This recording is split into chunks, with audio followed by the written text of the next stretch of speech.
थंड वातावरण, थंड फरशी, थंड पाण्यामुळे पायाला क्रॅम्प्स येतात?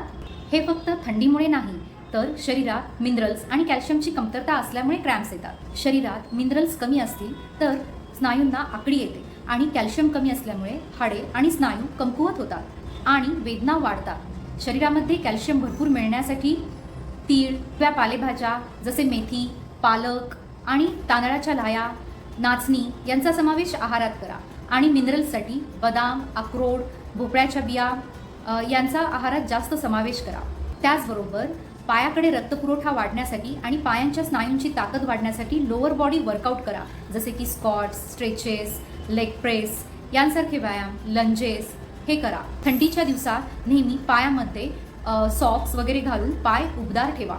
आणि अशा आणखीन टिप्ससाठी चॅनलला फॉलो करा. तुम्हाला याबाबत अधिक माहिती हवी असेल तर मला कमेंटमध्ये लेग वर्कआउट असं टाका, मी तुम्हाला गाईड करेन.